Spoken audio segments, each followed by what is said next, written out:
دلی دل میں ان کو سلام کرتا ہوں کہ یہ کوئی سراج دین جا رہا ہے، کوئی نور دین جا رہا ہے، کوئی ڈاکٹر ہے، کوئی وکیل ہے، اپنی تمام تر خرابیوں کے باوجود یہ ایک لڑائی لڑ رہے اور بہادری کے ساتھ لڑ رہے۔ پلیز اللہ کے واسطے ان کو رن ڈاؤن، ان کو کنڈیم نہ کریں، ان کو برا نہ کہیں، کیونکہ 47 سے لے کر اب تک وہ جس پاکستان کو جہاں لے آئے ہیں لوگ ہی لائے، کوئی آپ کے لیڈر کو آپ کے ساتھ کچھ نہیں کرتے تھے۔ یہ اپنے اپنے مقام پر لڑتے، مشکلات کا مقابلہ کرتے ہوئے اور ایک ایک انچ کے اوپر ہار نہ مانتے ہوئے انہوں نے اس ملک کو یہاں تک پہنچایا ہے۔ آج جب ذکر ہوتا ہے آپ کے ملک کا اور بڑی طاقتیں اس کو تباہ و برباد کرنا چاہتی ہیں تو اس میں کوئی بات ہے جبھی تو کرنا چاہتی ہیں۔ اور اسی نیوکلیئر پاور کو دیکھیں، کسی کے پاس سارے سال میں اسلام میں سے ہمارے پاس نہ پیسہ نہ دھیلا، ایک ایک ریوٹ، ایک ایک پیچ کسنے کے لیے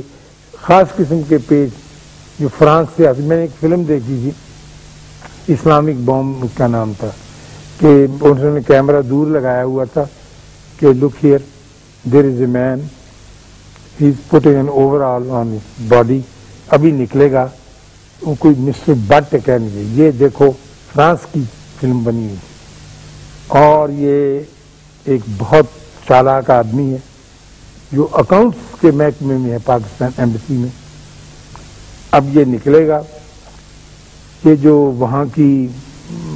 منڈی ہوتی ہے نا کباڑیوں کی، وہاں جائے گا، ہم کیمرہ سے اسے فالو کریں گے اور انسٹرکشن کے مطابق یہ اس پیج کو یا پتہ نہیں اس پرزے کو تلاش کرے گا جو انہوں نے اپنے موعودہ بم جو وعدہ کیا کہ بنائیں گے استعمال۔ پھر وہ بیچارہ آتا ہے، گبلو سا تھا مسٹر بٹ، ہم نے دیکھا وہ جیبوں میں ہاتھ ڈالے ہوئے اور ادھر ادھر دیکھ رہے ہیں چوروں کی طرح کہ کوئی مجھے واچ ضرور کر رہا ہے، اور پھر وہ سر نیچا کر کے بسم اللہ کر کے چل پڑا، کیونکہ اس کو ایک اسائنمنٹ دی ہوئی تھی کہ یہ وہاں سے مل سکتا ہے ذرا آسانی سے بھی۔ ایک ایک چیز کا ٹھیک ہی، ایک ایک تن کا پرزہ، جیسے چڑیا تن کے کرتے کر کے گھونسلہ بناتی ہے، ہم نے بنا۔ بڑی خرابیاں ہیں ساتھ، میں مانتا ہوں ساتھ اس کے بڑی الجھنیں، بڑا بوجھ ہے، لیکن انہی خرابیوں کے اندر سے، اسی بوجھ، اسی تاریکی کے اندر سے وہ بانو کسیا کا دھنیا کا پودا نکلنا ہے جس میں خوشبو بھی ہوگی، سبزی بھی ہوگی، اس میں وہ نرم اور وہ برداشت بھی ہوگی جس کی آرزو ہے ہمیں، تو اسی میں سے نکلے گا۔ میں یہ عرض کر رہا تھا، اور میری اتنی لمبی بات اس لیے تھی کہ آپ اپنے لوگوں کو باوجہ اس کے کہ ان میں بڑی خرابیاں آپ کی نگاہوں کے سامنے آتی ہیں، کنڈیم اتنا نہ کریں۔ اللہ کے واسطے اپنے آپ میں ایک ایسی یکجہتی ضرور پیدا کریں کہ یہ میرا کنٹری، جیسے دنیا کے سارے ملک والے کرتے ہیں۔ اگر آپ کبھی غور سے اخبار پڑھیں، ولایت والوں کے پڑھیں، آپ افریقہ والوں کے، آسٹریلیا والوں کے، تو ان میں ایسی ایسی آپ کو چیزیں نظر آئیں گی کہ آپ کانوں کو ہاتھ لگائیں گے کہ یہ حضرت انسان ہے جو اس قسم کی باتیں کرتے ہیں۔ لیکن وہ لوگ اپنے بندوں کو اس طرح سے متعون، اس طرح سے تانا نہیں دیتے جس طرح سے ہم دیتے۔ یہ عادت ہم میں اللہ جانے کدھر سے آ گئی ہے، کچھ زیادہ ہی آ گئی۔ ہم اگر ان لوگوں کو ٹھیک کرنا چاہتے ہیں تو اس کے لیے ہمارے پاس ایک نسخہ کیمیا ہے، لیکن ہم وہ کر نہیں سکتے، وہ ذرا مشکل ہے۔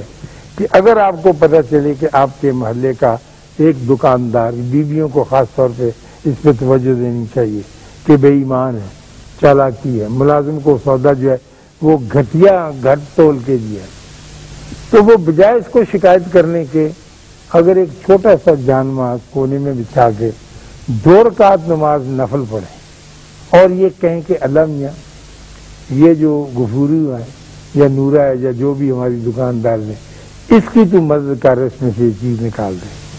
7 دن نہیں لگیں گے، میں آپ کو یقین دلاتا ہوں کہ اس کا راستہ سیدھا ہونے لگے۔ اگر آپ جا کر اس کو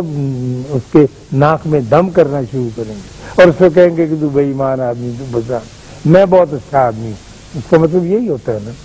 تو پھر وہ بات نہیں بنی، کیونکہ نبی کریم صلی اللہ علیہ وسلم کا جو ہمارے لیڈر کا ٹائٹل ہے رحمت للعالمین، وہ بندوں نے نہیں دیا،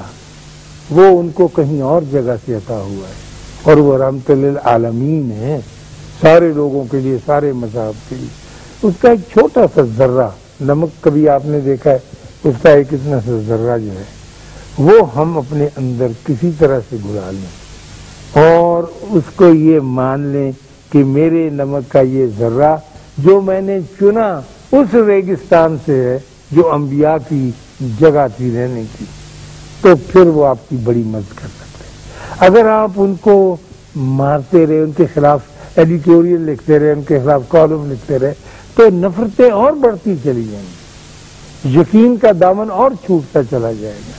پھر آپ کبھی بھی ویسا حرم نہیں بنا سکیں گے جیسا حرم بنانے کی ہمیں آس ہے۔ اللہ آپ کو خوش رکھے، اللہ آپ کو آسانیاں عطا فرمائے اور آسانیاں تقسیم کرنے کا شرف عطا فرمائے۔ اللہ حافظ۔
ہم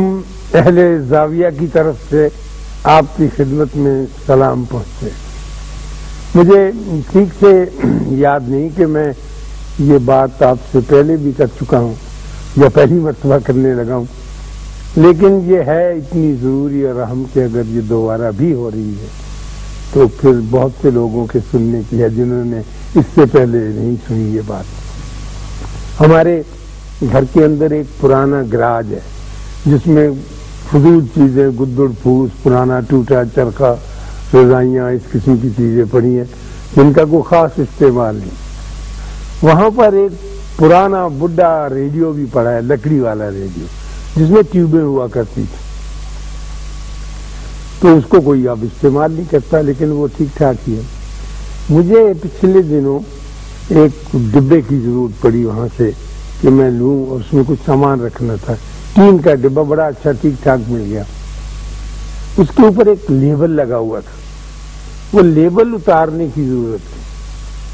کچھ زیادہ ہی چپکا ہوا تھا اس پہ، تو میں نے ایک چھری لے کے وہاں پڑی تھی ایک ستری،